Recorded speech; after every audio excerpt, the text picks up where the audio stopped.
पेड़ सिर्फ छाया ही नहीं देते, आने वाली पीढ़ियों का भविष्य भी बचाते हैं। इसी संदेश के साथ आज सोनीपत में एक बड़ा पौधारोपण अभियान शुरू किया गया।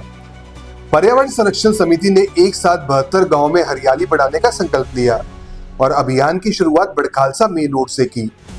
अभियान के दौरान सड़क किनारे सैकड़ों पौधे लगाए गए। समिति के सदस्यों, ग्रामीणों और सामाजिक लोगों ने मिलकर पौधारोपण किया और सभी से ज्यादा पेड़ लगाने और उनकी देखभाल करने की अपील की। माहौल पूरी तरह पर्यावरण संरक्षण के संदेश से जुड़ा नजर आया। इस मौके पर हरियाणा के पूर्व मुख्यमंत्री मनोहर लाल खट्टर वीडियो कॉन्फ्रेंसिंग के जरिए कार्यक्रम से जुड़े। उन्होंने पर्यावरण बचाने के लिए अधिक से अधिक पौधे लगाने और उन्हें पेड़ बनने तक संभालने का संदेश दिया। उनका कहना था कि हर व्यक्ति अगर एक पौधे की जिम्मेदारी ले तो हरियाणा और देश दोनों और ज्यादा हरे भरे बन सकते हैं। पौधारोपण के बाद सभी लोगों का लड्डू का प्रसाद देकर मुंह मीठा कराया गया। कार्यक्रम में मौजूद लोगों ने भी पर्यावरण संरक्षण का संकल्प लिया और इस अभियान को आगे बढ़ाने का भरोसा दिलाया।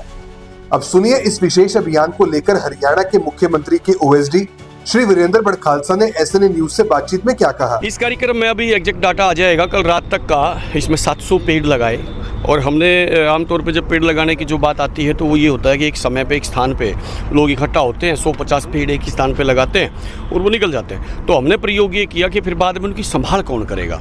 तो 100 पेड़ लगाने वाले तो 200 आदमी आ जाएंगे, लेकिन प्रतिदिन उस पेड़ों की संभाल कौन करेगा।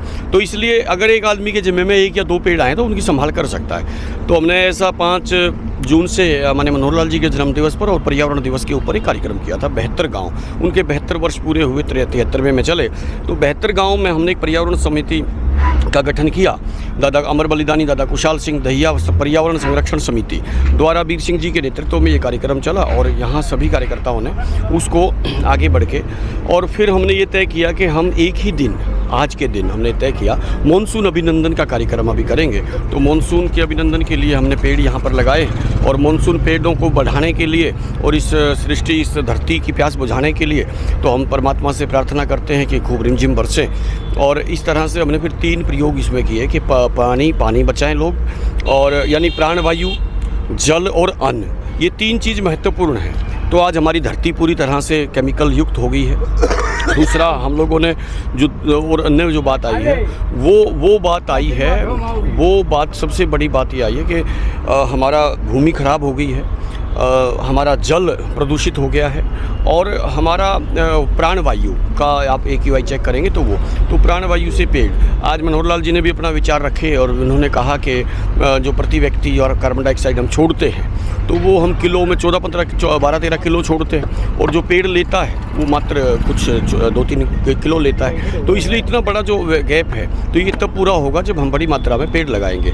UNO का भी एक डेटा आया है कि 422 पेड़ प्रति व्यक्ति होने चाहिए, लेकिन हमारे यहाँ तो अगर आप हरि भारत की बात करते हैं तो मात्र 8 पेड़ हैं। तो इस तरह से एक और सरकार प्रकृति के रूप में भी मनोहर लाल जी जब मुख्यमंत्री थे तो उन्होंने जो 70 वर्ष के जो आयु के जो पेड़ थे उन पेड़ों को पेंशन देने का एक अभूतपूर्व कार्य किया था, जिसकी कल्पना में भी जो नहीं था। तो इसलिए पर्यावरण बचेगा तो सब बचेंगे, पर धरती बचेगी तो सब बचेंगे, जल बचेगा तो सब बचेंगे। इसलिए सबसे पहला अगर कोई काम है तो वो ये है और इसका सीधा करने का एक ही तरीका है, वो है हम अपना जीवन जीने के जो ढंग हैं हमने वो बदलने पड़ेंगे। पर्यावरण का उपयोग हमने अगर करना है तो हमने प्लास्टिक उपयोग बंद करना पड़ेगा, हमने जल बचाना पड़ेगा। इस तरह से धरती को ऑर्गेनिक गोबर से या ऑर्गेनिक प्राकृतिक खेती की तरफ लौटना पड़ेगा। इन सब बातों का एक ही संदेश था और 72 गाँव में एक समिति बनी है बढ़िया, वो समिति इसका काम करेगी और गाँव में जागरूकता के अभियान चलेंगे। धन्यवाद। अच्छा सर, जो लोग प्रकृति प्रेमी हैं वो कैसे इस मिशन के साथ जुड़ सकते हैं, इसके बारे में और दर्शकों? ये वास्तव में उन्हीं का मिशन है। हमारे साथ में देवेंद्र सूरा जी जुड़े हैं और अनेक प्रकार के जो गायक कलाकार हैं वो जुड़े हैं, KD जुड़े थे, MD जुड़े थे और इसमें हमारे साथ बिंदर दनोदा जुड़े थे। तो अब हर आदमी अपने अपने ढंग से और पर्यावरण का संरक्षण करेगा। कोई गा के करेगा, कोई लिख करके करेगा, कोई पेड़ लगा करके करेगा, कोई साथ आ करके करेगा। तो हम सब लोग मिलकर के पर्यावरण का संरक्षण के लिए हम लोग काम करेंगे। और सरकार ने जो पोल्यूशन इसकी नीतियाँ जो बनाई है, अगर आज कोई जैविक खेती करता है, पराली को कम नहीं फूंकता है, उसके लिए सरकार इंसेंटिव दे रही है और वो इंसेंटिव आप पर्यावरण को बचाने के लिए सरकार जो काम कर रही है, हमने वेस्ट वाटर, ट्रीटेड वाटर को एग्रीकल्चर यूज़ के लिए बड़ा प्लान हमने बनाया है सरकार ने। तो ये सारी चीज़ें हम लोग चाहते हैं कि मैक्सिमम दुरुपयोग करें, मिनिमम दुरुपयोग करें पानी का, और मैक्सिमम हम ऑर्गेनिक अपने जो तत्व हैं वो हमारे खेतों में जाएँ। इन विषयों को लेकर के हम लोग काम कर रहे हैं।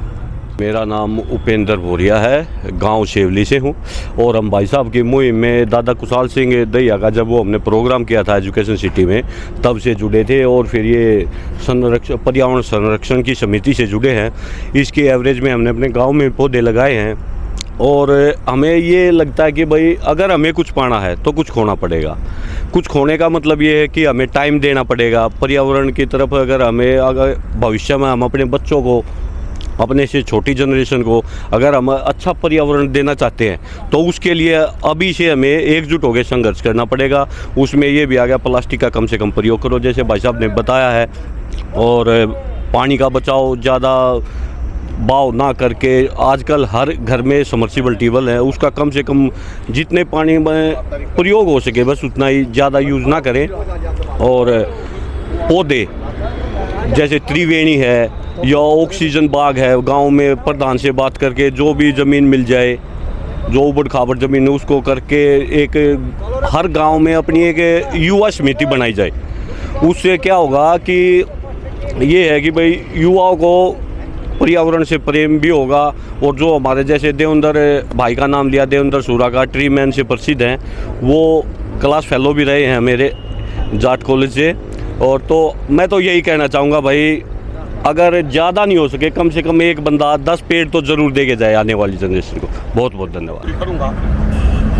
अरे मैं धरती बोलूं सो, धरती कह रही है, धरती कह रही है, हम धरती को सुनेंगे तो वो बोलती हुई नजर आएगी। वो क्या बोल रही है कि अरे मैं धरती बोलूं सो, तेरे ते धरती बोलूं सो, मन कहते माँ और करते घा, मैं मरती बोलूं सू, अरे मैं धरती बोलूं सू।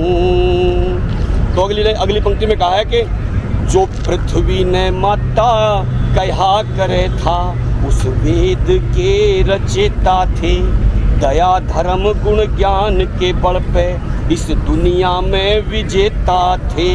जो कण कण में राम बतावे, उस धर्म के प्रणेता थे, और माता समझ के पूजा करते, वापर करती बोलूं सू, अरे मैं धरती बोलूं सू।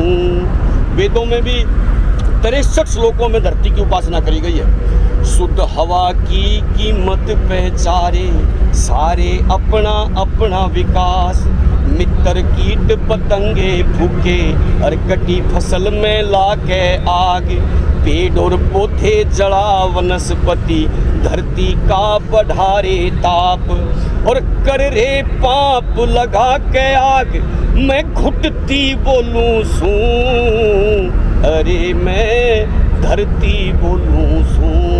तो इस धरती का सबसे बड़ा जो पूजा है वो वृक्ष लगाना, उसका संरक्षण करना और अपने जीवन